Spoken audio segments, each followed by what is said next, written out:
Qëndrime të forta nga kryeministri Hristijan Mickovski lidhur me atë se pa garanci për identitetin Maqedonas dhe të drejtat e maqedonasve në Bullgari, nuk do të ketë lëvizje në drejtim të ndryshimeve kushtetuese.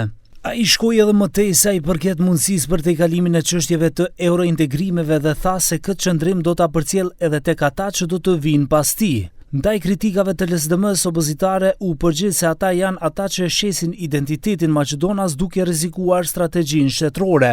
A ВМРО ДПМН нема да влезе во било каква авантура.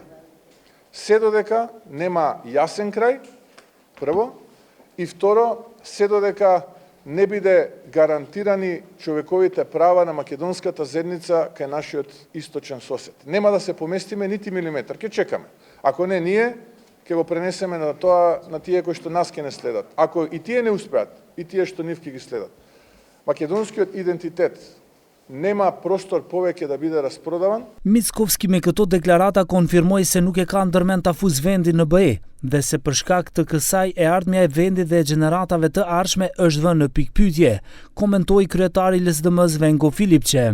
Ai hodhi poshtë akuzat e kryeministrit se LSDM është ajo që po e rrezikon interesin kombëtar shtetëror, pasi pikërisht anëtarësimi në BE dhe NATO është interesi i vërtet kombëtar, theksoi Filipçe. Ai edhe sot e quajti Mickovskin lojtar pro-rus. Дека оваа криза утре ако заврши, војната нема да престане у следните повеќе месеци.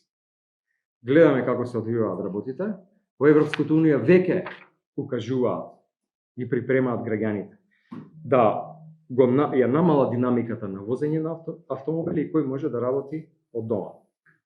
Апелирам и укажувам да седне владата да направи проценка за резервите на гориво кои што ние ги имаме. Dje edhe presidentja Gordana Siljanovska-Davkova në lidhje me procesin eurointegrues porositi se kërkesat e fqinjve janë jashtë kritereve evropiane dhe se Bashkimi Evropian duhet të rishqyrtojë politikën ndaj Ballkanit Perëndimor.